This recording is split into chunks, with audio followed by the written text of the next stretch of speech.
I think you need to give yourself permission to appreciate the accomplishments as they come. Eventually, it's going to turn around and the house is going to take all your money back. That's why they call it gaming. It's not a gamble to them. Knowing someone can be fairly quick. Liking someone can be fairly quick, but trust takes time. Hello, Sales Nation. I'm your host, Will Barron, and welcome to another episode of the Salesman Podcast. On today's show, Butch Bellah returns, and I ask him a whole host of questions about one of my favorite topics, mindset. I think this is a real needle mover in the world of sales, as much, if probably not more so, than new tools or social selling or whatever it is that is the next trend. So we're talking about how delayed gratification is really a powerful, not even a tool, it's a habit that all of us should have in our lives. We touch on that, its context in sales and out of sales.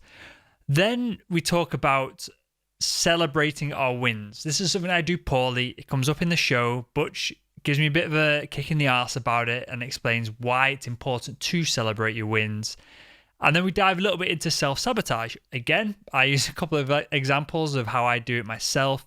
And Butch gives us, and I personally, some feedback on this. Butch himself has over 3 decades of experience in selling, managing sales teams and teaching others how to be sales professionals. He's been interviewed by ABC, NBC, Fox, pretty much everywhere. And you can find out more about him over at mybizcoach.biz and butchbellah.com. He's got an ebook which is available for you guys for a limited time only. It's called Funny Business. You can find that and download it completely for free over at mybizcoach.biz/salesman podcast. So that's well worth checking out.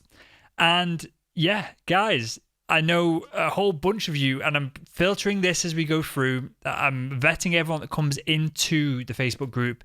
But the Facebook group, I think I'm going to start to limit the numbers at about 250. We're about 100 plus at the moment. And so make sure you go over to salesman.red/group to jump in there before I cap it off at, I think 250 is a round number, and enough people that there's enough interactions going on, but not that anyone in particular, when they post on their message, get lost. So with all that said, let's jump into today's show. Hi, Butch, and welcome to the Salesman Podcast.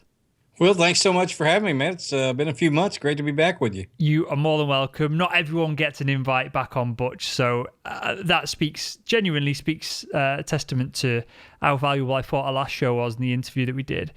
And I want to talk about mindset today. We touched on it in the last interview, but I want to dive in deep because I've been watching some of your YouTube videos and I think you cover the topic particularly well. So I'm going to start with this question. Tell me what you think, or this statement. Tell me if you think this is true or not, in that, and I'm going to do air quotes here, the world's best sales professionals have mastered the art of delayed gratification.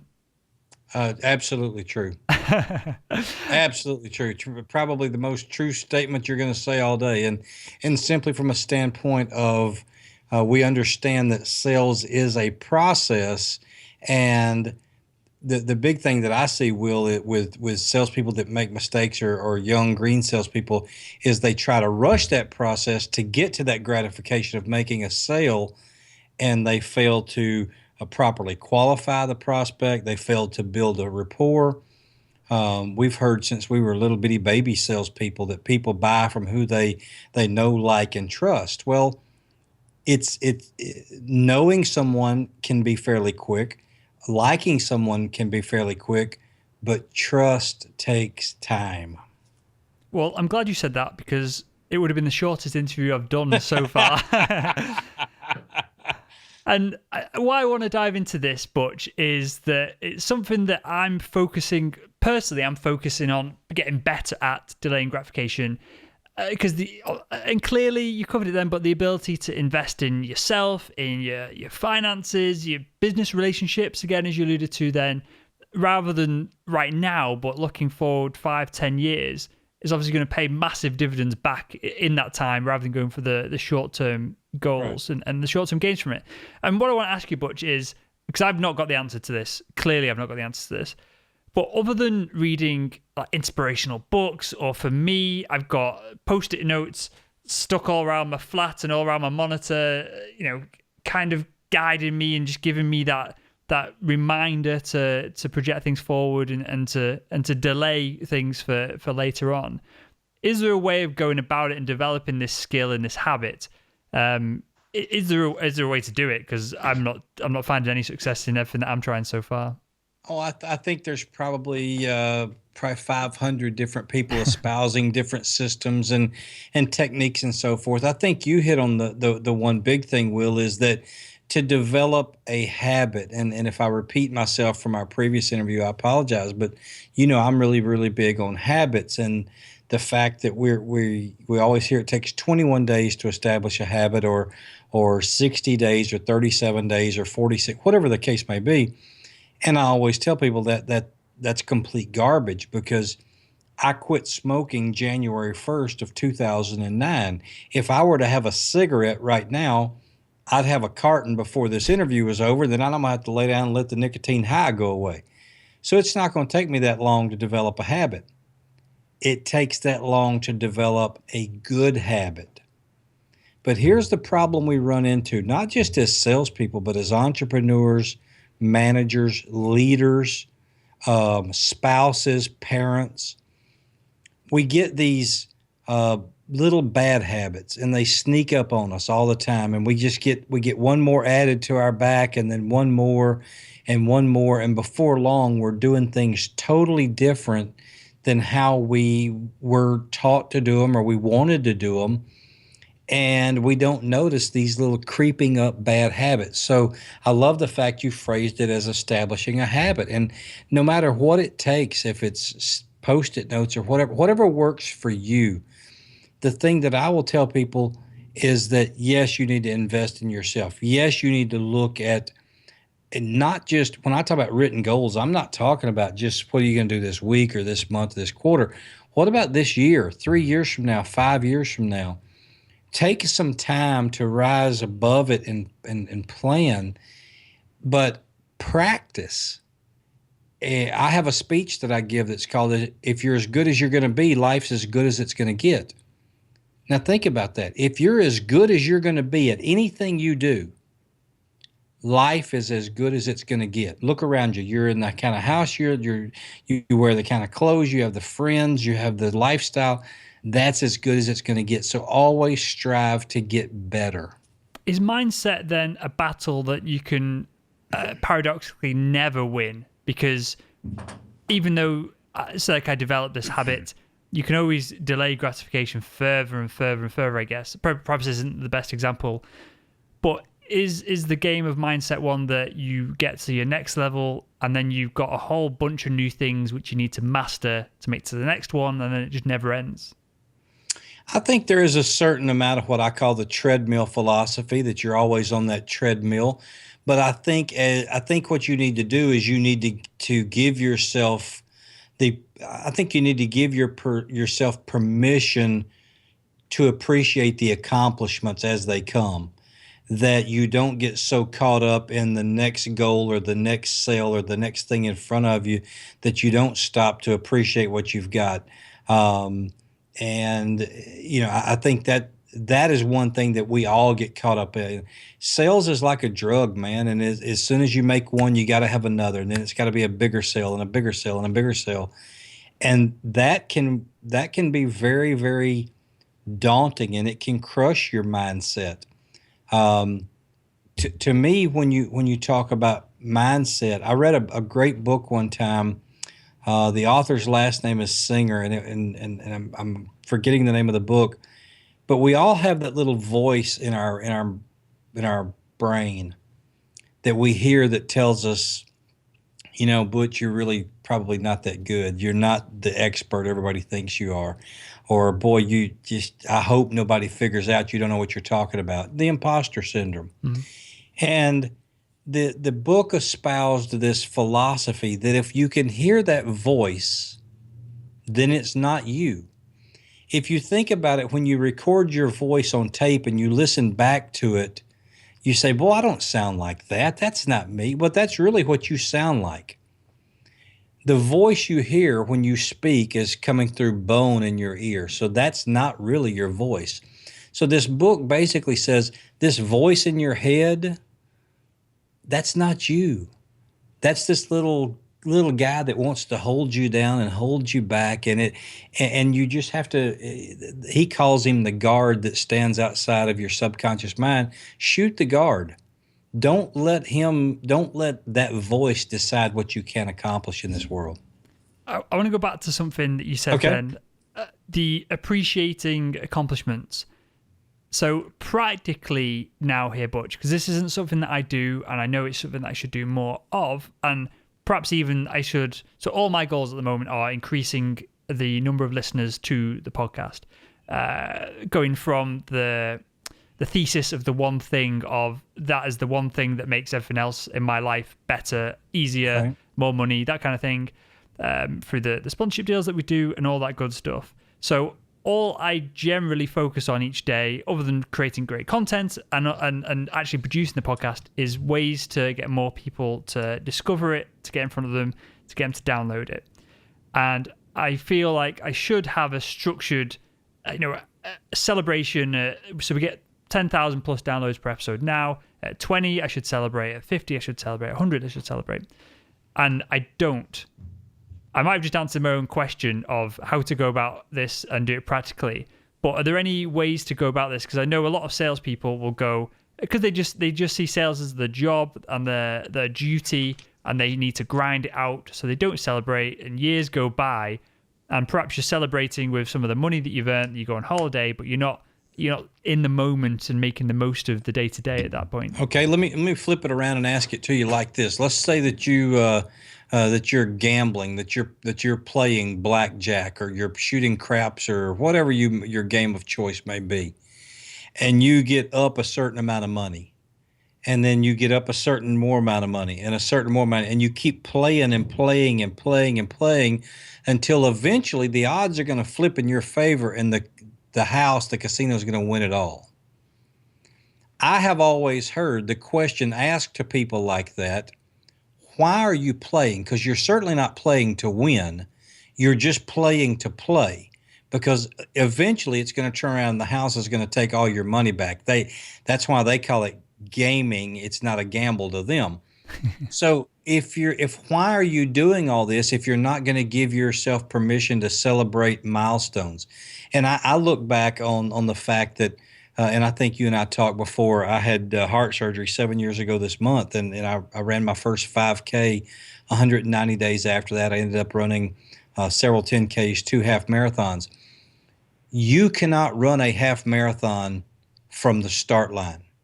All you can do is take that first step, and then you get that first mile under your belt. Well, if at that first mile, if you go, well, this isn't mile 26, what the heck am I doing here? Then you're going to be done.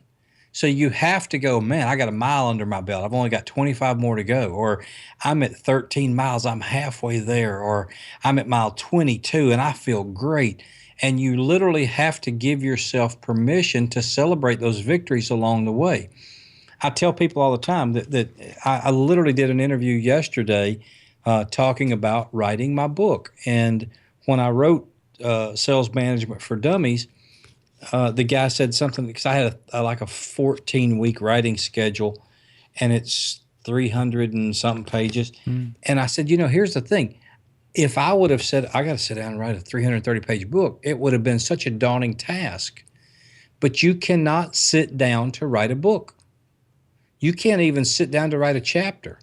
I sat down and wrote a word, and that became a sentence, and that became a paragraph, and that became a chapter. But guess what? After every chapter was turned in, I got a chapter down. Brother, I'm moving forward. So, yes, it is a little bit of psychology of playing mind games with yourself. It's great to have that big, bold goal. I love a big, bold goal. I have a quote that I am less concerned about discouraging someone who sets a goal way up here than I am encouraging someone who sets it down here and hits it. I would much rather them get up there and barely miss it than get down here and hit it. So as you reach for that, even though you may be a little bit look what I did. You have to take time to appreciate that, or you're going to get tired of playing the game. You're going to ask yourself, what am I doing this for? I like the kind of metaphor that you linked this together with marathons, half marathons then. And I want to dive into that a little bit deeper because 2 days ago, I ran the Leeds half marathon. So that was half marathon that the first half marathon I've ever done. Did it in 2:17, so not a great time. Really? And I'm running a full marathon, the Liverpool marathon, in 3 weeks' time. Good for you, man. So everything's training up to that. And it's from a couple of conversations, one particular one with Dan Waldschmidt, and I'll link to this in the show notes of this episode, where we talked about how something like training for a marathon, which makes you uncomfortable and pushes you, doing things like that out of business, how that can help in business. And I'm just intrigued because you've made the same kind of link there, Butch. Do you agree with that? Let me butt in just a second. You just said it makes you uncomfortable. We always talk about this little, and I think people can see on the screen, this little thing called your comfort zone. Guess what? When you get outside of it, the reason it's called a comfort zone is because you get uncomfortable. When you press your body to do something, when you press your mind to do something, when you say, I'm going to build this business, I'm going to go after this account, or I'm going to try to learn this skill. Yes, if it wasn't uncomfortable, that's where growth occurs. And from training for the half, when you first started training, 2 or 3 miles, you're going, oh my God, I'll never make it. And then if you went through the same training regimen I did, Saturday was your long run. And so I'd go 8 miles one Saturday, 9 miles the next Saturday, 10 miles the next Saturday. And I promise you, at 5 miles, I'm thinking, there's no way I'll ever do 13 miles. And by the time I worked my way up to it, and I had stretched my comfort zone a little bit at the time, 13.1 miles just didn't seem like anything to me. And what I find with the running, which I now find with processing loads of emails or doing, not that I do cold calls perhaps or cold emails, but if I was, it'd be a similar kind of effect of, I get the first few miles done and I'm kind of I can't be bothered. And then I get almost into like a meditative state of, right, you keep going and you keep going and you keep going. And because I hate doing emails. Anyone who emails me, you either get a reply straight away because I'm on top of it that day, or you get a reply 2 weeks later because I let it slip for a day, and I get like 200 odd emails a day from people wanting to work with the show and collaborate, and just listeners as well asking questions and saying how much they enjoy the work we're doing and that kind of thing, which is fantastic. But once I let it slide I procrastinate on it and I have to get back on top of it. And what I find with the running now is that it's the same thing with emails. It's the same mental process I go through of, I get through the first couple and then I'll sit there for 4 hours and smash them out. Are there any other things alongside running, sports perhaps, or, whether it could be, for example, writing a book? Are there any other ways to tune your mindset and increase your hustle by not doing directly, just more sales activities? And I don't know if this is going to answer your question or not, but I promise you the day that Arnold Schwarzenegger walked into the gym, he did not look like he looks today. So understand, we talk about giving yourself permission. Give yourself permission to not be great to start with, but at least start. And yeah, you may work on 30 minutes of email today, but guess what? You need to write that down and say, I'm going to do 35 minutes tomorrow. It's just like today I'm going to bench press 30 pounds because that's all I can do. But tomorrow I'm going to go for 35. And then eventually those muscles break down and they build themselves back up stronger. Our habits are the same thing. If we get in a habit of getting up next to our comfort zone and getting uncomfortable and then stopping and backing off, then that turns into a habit.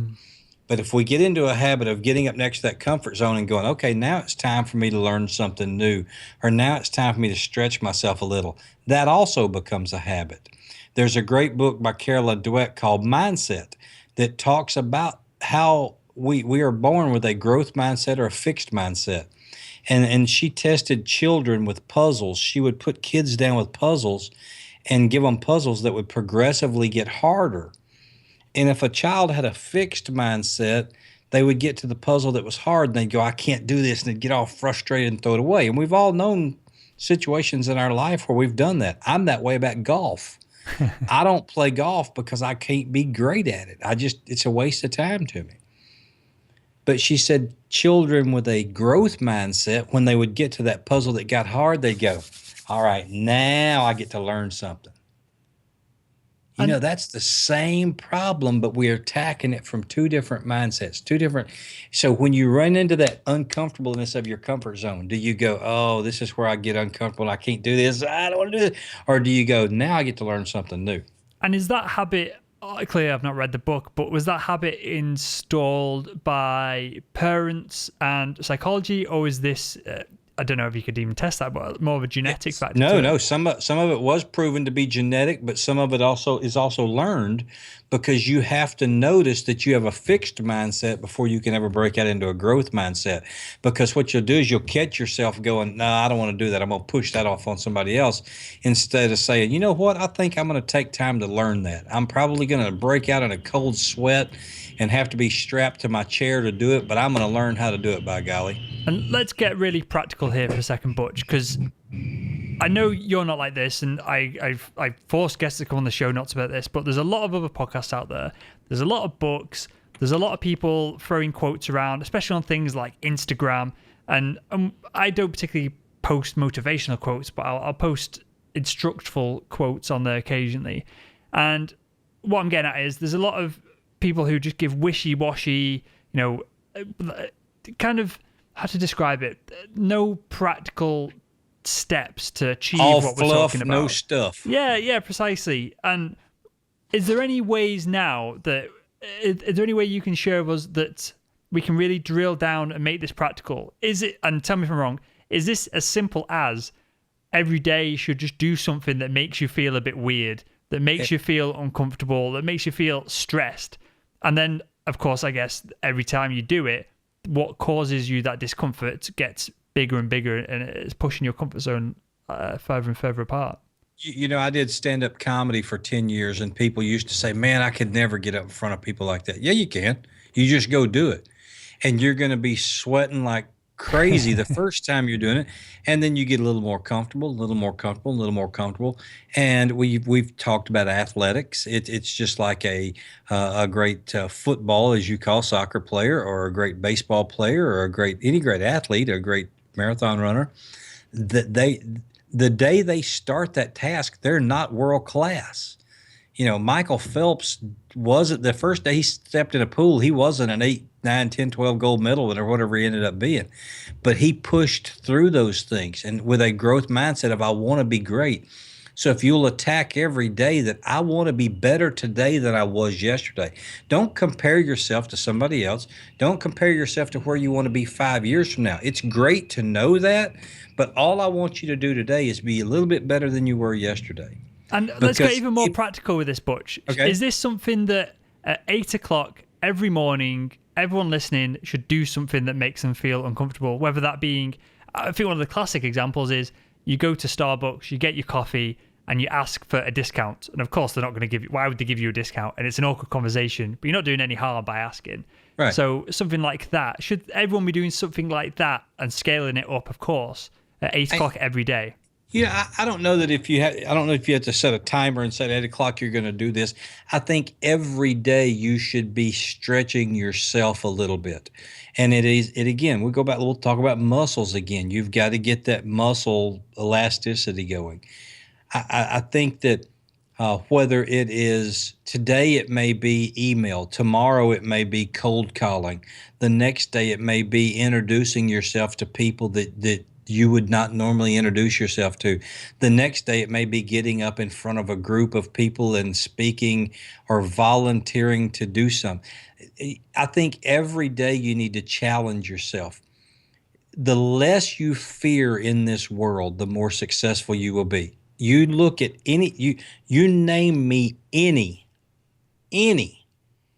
ultra successful person, Oprah Winfrey, Tony Robbins, Steve Jobs, Sir Richard Branson. I promise you, their list of fears is this small. They just don't fear things. They don't let fear control their lives.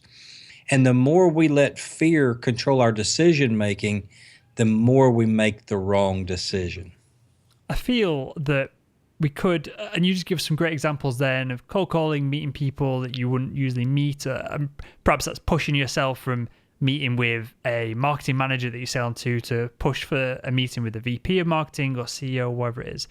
I feel like I'm going to follow this up in a blog post, a mega blog post, and write down just a huge list of things that salespeople can do every day, and almost set it as a challenge. And I'll take part of it as well. Absolutely. Of, again, speaking to people outside your comfort zone, because everyone has them, and these kind of things. So I think I'll definitely do that, and we'll follow up with another show and cover it. But I'll give you a crazy example for me personally, and I don't know that I've ever said this on any. I've done hundreds of podcast interviews. I don't know if I've ever said this.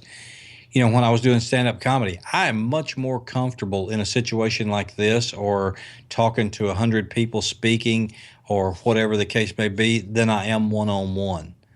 I just don't necessarily like a lot of one-on-one conversation. So my wife has to get me, let's go over to the neighbors, or let's invite another couple out to dinner for us every, once a week or whatever, or once a month. That, to me, I have to make myself do that.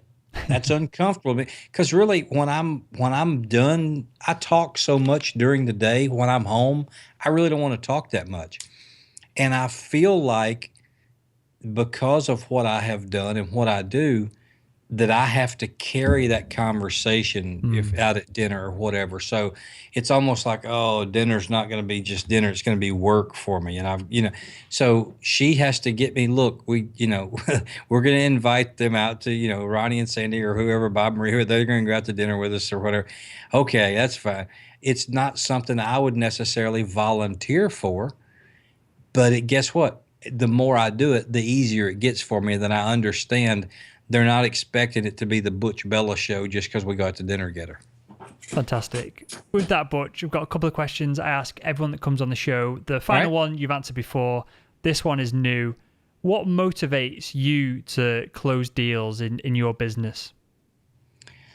I just want to be the best that I can be, man. I want to get better every day, and my biggest fear in this world, Will, is to be average.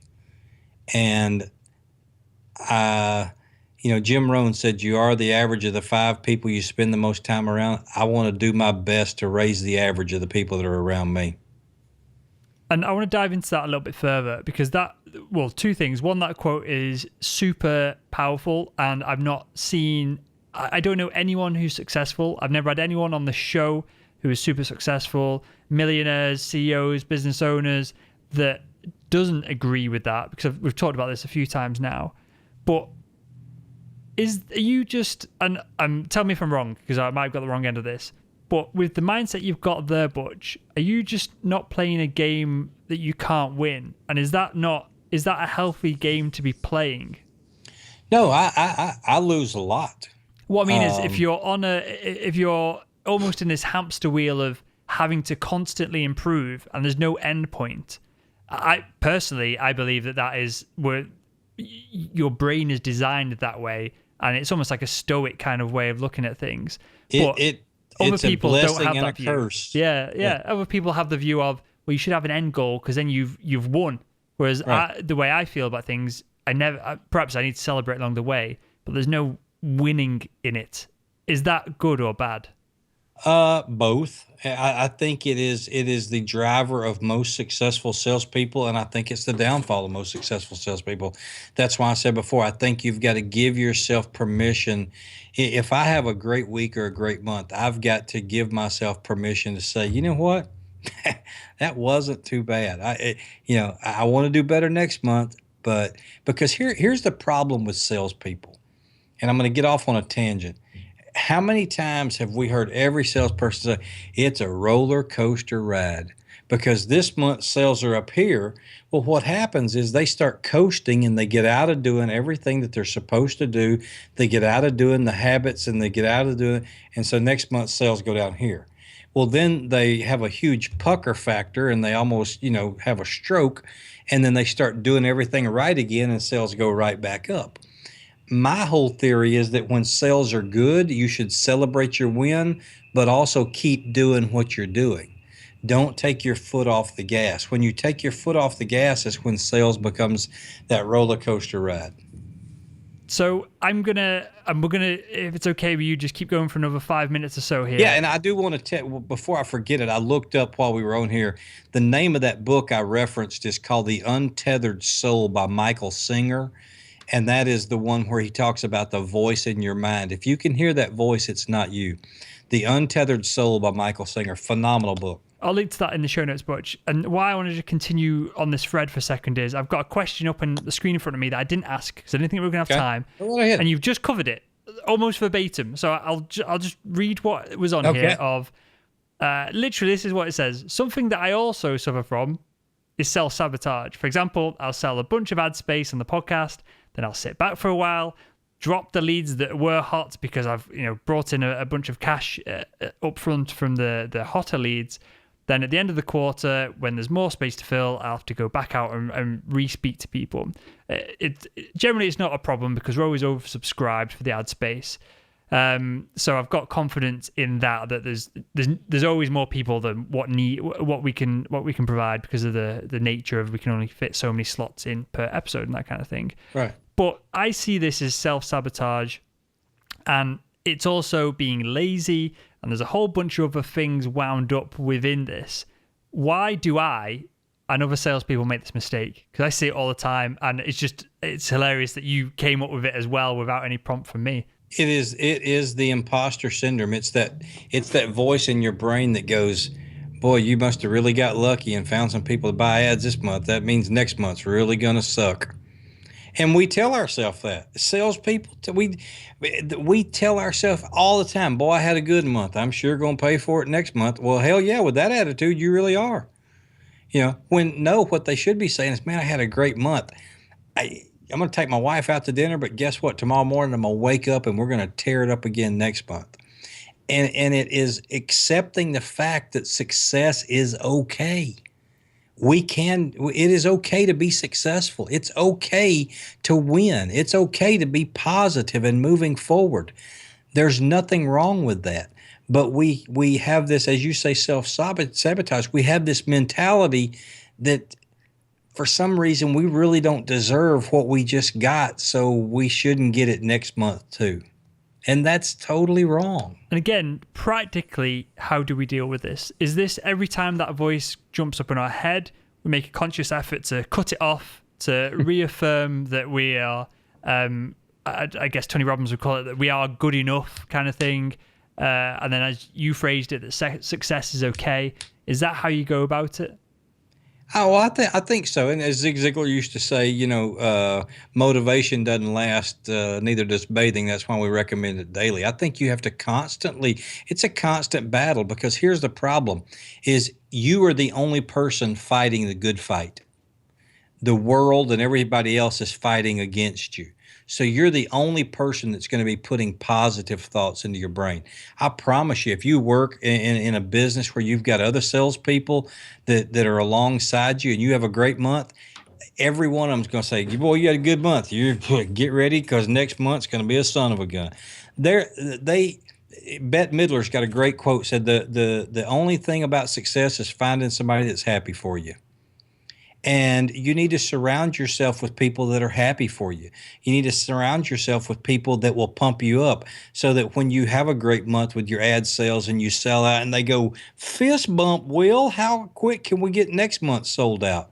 So that you don't feel like, I didn't deserve it. I do deserve that. Wait a minute. I fist bump. Yeah, I'm going to do it again this month. I'm going to do it by the 15th, and then we're going to fist bump again. You have to have a support network, whether you build it in yourself or you just have people around you that support you being successful. Love it. I love it, Butch. And we started the show by talking about you have to celebrate your wins, and we've just wrapped up the last part of the show that as well. And I've got one final question that I ask everyone that comes on the show. I asked you this last time, and I don't know if you'll remember your answer. Most people don't. So, so I'll ask you again. If you could go back in time and speak to your younger self, what would be the one piece of advice you'd give him to help him become better at sales? Well, I think I do remember my answer, because I've told people this before. Go listen to the greats while they're still alive, the Zig Ziglars, the Jim Rohns. Go meet those people, ask questions, invest in yourself, learn as much as you can from the generation that's gone now. And because I just literally had a conversation with a gentleman 2 weeks ago, who's going to be the next generation of people that really motivate salespeople to achieve more? When I was growing up, I wore the Zig Ziglar and Jim Rohn cassettes out, man. I went through tons of them. If I could go back to Butch 30 years ago, I would say spend your time around positive people, learn from the masters, and keep your head down. But also, I think I would tell myself, enjoy the process. My son is now 29 years old. There were probably times where I missed things that I wish now that I hadn't missed, because I was on that treadmill. So I'd tell myself to, don't get caught up so much in the success that you forget the significance. Amazing. Butch, I want you to tell us a little bit more where the audience can find out more about you, and then you've got a giveaway for us as well. Sure, so tell I us sure about do. that. They can find me at MyBizCoach, MyBizCoach. New website we launched in January with a partner of mine. I've got my sales stuff up, his leadership stuff. You can also, if you'll go to mybizcoach.biz, MyBizCoach.biz /Salesman Podcast, they can download a free ebook called Funny Business: What I Learned from stand-up comedy that made me a better salesman, and it can you too. And it's my gift to your listeners. Amazing stuff. And as always, they can find me on Twitter at MyBizCoachButch, on LinkedIn at Butch Bellah, ButchBellah, and I welcome their questions, comments, input. Just love to help people. Fantastic. Butch, we'll link to that in the show notes. Everything we talked about over at salesman.red. And with that, honestly, thank you for your insights today, Butch. I've kind of used this call as almost a coaching session for myself as well, so I know the audience will find that interesting. Well, that's great.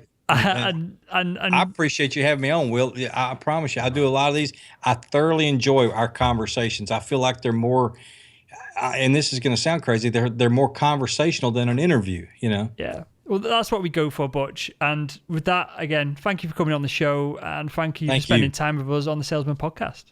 You're quite welcome. And there we have it, Butch. Thank you, sir, for coming on the show. Some really interesting insights. Probably a show I need to go back over and listen to myself personally again. I appreciate it. Thank you, Sales Nation, the audience, as always, for tuning in. I say it all the time, but there'd be no show without you. And with that, I'll speak with you all again tomorrow.